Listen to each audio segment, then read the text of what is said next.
Today I'll be teaching you how to make some graffiti paint as well as put it into a homemade mop. The supplies for this are pretty straightforward. Today I'll be using some Rust-Oleum Gloss Black. This is an enamel and actually oil based, so it'll hold up pretty well against the buff. This method can be translated to really any house paint or exterior paint. They actually offer a little bit wider color selection as you can mix and match them to anything at the paint department, but the limit there is most of them are latex based and they're actually pretty easy to buff. I picked up this can for $5. This is the 8-ounce version. You can also get the quart version for about $10. Our next ingredient is paint thinner. You can also use mineral spirits, as it's pretty much the same thing. I don't really suggest using rubbing alcohol, although it does thin down the paint. It gets it a little bit too watery and the dry time is far longer than if you were to use paint thinner. There are a bunch of different means of acquiring a mop. I picked this up off the dollar store. You can also buy them off plenty of graffiti websites online. This is an easy version. This is just a window marker. You can also use like a bingo dabber. This is an old one in itself. They're all pretty much the same. If you are purchasing one from the dollar store or in-store, the nibs on them are probably not super great, so I don't suggest doing too many rough surfaces with them. Some of the more graffiti-oriented ones have some higher density nibs that'll actually be able to write on some rougher surfaces. .3 brake fluid is an additional component that you can add into your mixture. I don't particularly like using it with my paints, but it's more traditionally used with inks. It allows your paint or ink to be a little bit more corrosive and eat into the surface, making it harder to buff. This, however, much like any xylene based paint, will actually eat through plastic over time, so if you are going to use this, you have to take that into consideration of how you're storing it. You can't really store it in a standard plastic based mop. You'll have to maybe save it in a mason jar or a glass container so it doesn't eat through while you're just sitting. This is a very slow process, so really only consider it if you're storing your paint for a long time. It'll actually just slowly eat into the marker, so just take that in consideration. Lastly, you can use some electrical tape to tape off the body or marker and make sure it doesn't leak at the end. For tools, you need something to open up your paint, as well as something to mix it in. Just got this plastic container, and then lastly, something to make a funnel to transfer it into your mop. To start, let's open up the window marker. See our nib here? There's really no need to keep any of this ink. It's about as much as I'm going to get out of that, so let me go give this a rinse in the sink. Now let's start mixing the paint.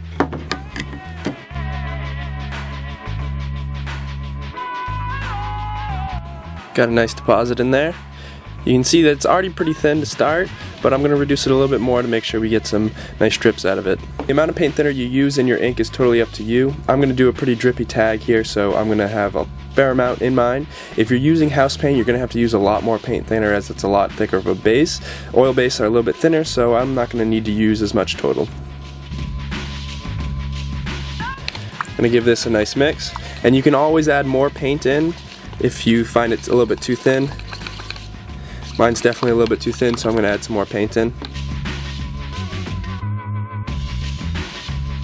My recommendation is always to make a small batch first and find a nice ratio that you want to use, and then make a larger batch. Here I just used the small 8-ounce can, so I made probably about 10 or 12 ounces total.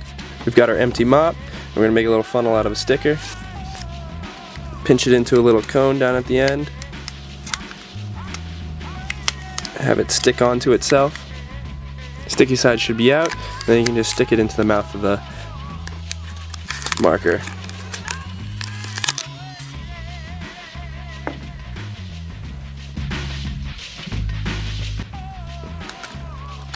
Little overflow there. We can do a better job cleaning once we get the cap on. Have it back into place. Put the other top on.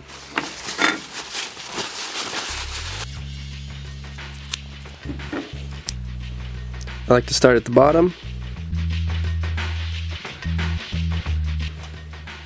I like to make this in two parts, the first being tape that I'm going to leave on forever, and the second being just a piece of tape around the seam. So I'm actually going to cut this off right at the neck here.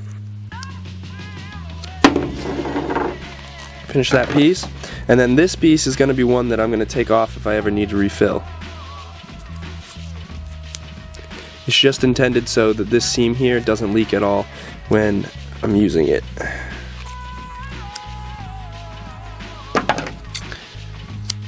And I like to even make a small little pull tab by folding the last little bit over on itself.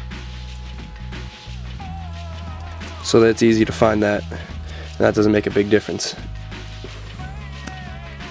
Take your cap off. You can see we already got a little bit of ink in there. Now it's time to juice it and paint. Take two, if I had a little love. Yeah.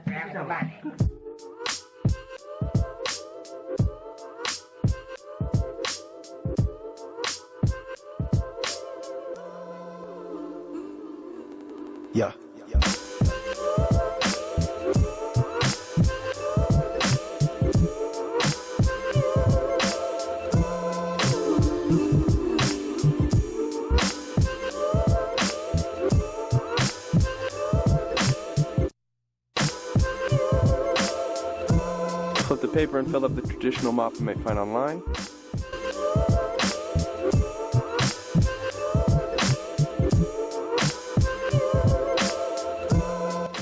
Turn any leftovers back into my can, and now that's going to be my container from now on. Yeah. So after completing that, my mixture wasn't quite as thin as I would have liked, especially with the sponge tip. It ended up spitting out quite a bit the more I'd press down trying to get more drips. So that means my ink needs to be a little bit thinner, and the sponge tip can actually take a pretty thin ink. But with traditional mops, the thinner you go, the more likely it is to water out. Taking the regulator in or out can have some effect on that. But overall, with the sponge tip, I probably could have gone a little bit thinner for some more drips. If you have any questions about making your own or any suggestions down below, please leave them in the comment section. It's really going to do it for me, guys. Peace.